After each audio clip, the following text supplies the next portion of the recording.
WMBF News reporter Patrick Lloyd. WMBF News reporter Patrick Lloyd. WMBF News reporter Patrick Lloyd is live. Instead of just one defendant, there'll be a whole room full of them. Wind gusts really starting to pick up right now. I've had to be holding on to my hat. You know, it's funny because when they say, hey, Patrick, you're going to go report on a hurricane, I never envisioned myself sitting here eating a bacon cheeseburger in a Waffle House, but I am not complaining. I'm going to step out of the screen here so that you can see what's going on right now and tell you a little bit more about this. So the latest numbers here, 7 people injured. You can see right here, this is the water line from the flooding, almost as tall as I am, and I'm 5'11", to give you some perspective there. When you slam the rod against the water like this, watch this right here.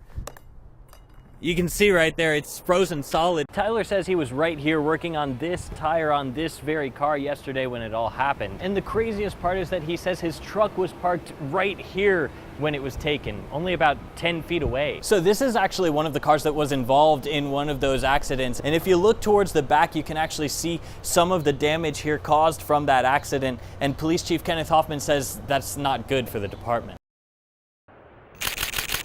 If a picture paints 1,000 words, then Kevin Foy is a novel writer. But photos are his words, and his cameras are his pens. Really started getting into the hobby in 1980. Since then, he's taken thousands and thousands of photos, mostly of planes. You'll catch me out here at Warbird Park, photographing airplanes pretty much almost daily. Foy was in the Air Force from 1971 until 1993. He started at Cannon Air Force Base in Clovis, New Mexico, and he ended at Myrtle Beach Air Force Base. So when it comes to military planes, he knows his stuff. And this is a P-40 Mustang, and of course 2 A-10s. That is an F-35A. Yes, the workhorse of the Air Force, the C-130, and this one is a C-130J. Big thing is with the panning, somewhere at least you're going to get one good shot.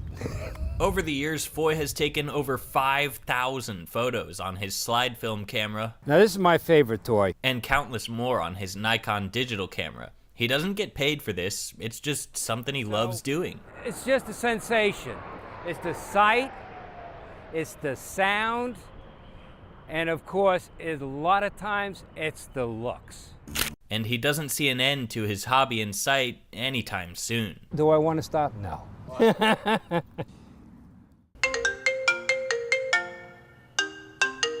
It started as a simple phone call. But when Shane Benoit answered it, he never expected that phone call would change his life. My wife screaming, crying. On the other end of the line was what sounded like his wife fighting for her life. Then a man's voice came on the phone. He said, how far are you from the nearest Walmart? Which was about 20 minutes, but I told him 15. He said, you got 10 minutes to get there with $5,000. I'm going to kill your wife. Every passing second, feeling like hours as Benoit and his 20-year-old son drove down the road. As the time went on, the man on the other end of the line got less and less patient. He said, and for every minute you're late, I'm going to cut a finger off your hand. Instead of going to a Walmart, Benoit and his son decided to go to the Myrtle Beach Police Department, a move that would pay off in the end because police were able to find out she was safe at work the whole time. I'm still pretty screwed up about it. I mean, now I worry every time my wife goes to work without somebody being with her when she leaves work late at night. The phone call was a scam. 2 days after the scare, Benoit is spending a lot of time at his friend's house to recover from the traumatic situation.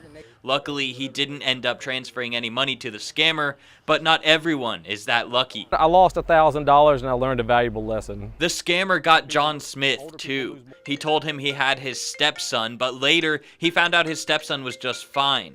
Myrtle Beach Police posted on Facebook yesterday saying this kind of scam has been going around in the area, and those who have already gone through it themselves are hoping no one experiences the same thing. I made my mistake and I realize it now, and I just hope that it doesn't happen to anybody else. They pretty much ruined a big portion of my life and put a shock in me that's, I can't tell you how long it's going to last.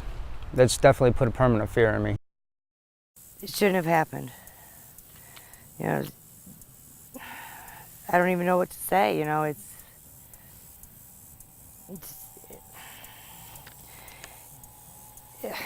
Carol Day struggles to find words to describe how she feels almost 10 years after her 18-year-old son Vinny passed away. She says he was walking along Peachtree Road at night when a driver hit him. I didn't get to say goodbye to him. I saw him walk across the hallway, and that's the last image I have of my son. Day says Vinny meant everything to her. Every year on September 28th, she holds a candlelight vigil for him at the memorial that's set up where he died. She has tattoos on her legs to remember Vinny. While Vinny's memorial holds a special place in Day's heart, this memorial, just a short drive away, is the reason she's here now. Authorities say Rachel King's body was found on the side of Peachtree Road August 18th, 6 days after she was hit by a car. She was just 28 years old and a mother. I was thinking of my son that morning, and I was actually laid on the couch crying. The similarity to her son's case wasn't the only reason King's death touched her heart so much. And I found out that it was Rachel, and she lived 2 doors down from me. Day and her friend Bobby Robinson say they never want to see another person hit and killed on Peachtree Road ever again. That's why they created this petition for the county to build a sidewalk. We're just trying to make awareness to get sidewalks or street lights or something up to make the road safe to where we don't have to have another memorial. This is tragedy. You know, we need help. We need something done. You know, we don't need to lose any more lives.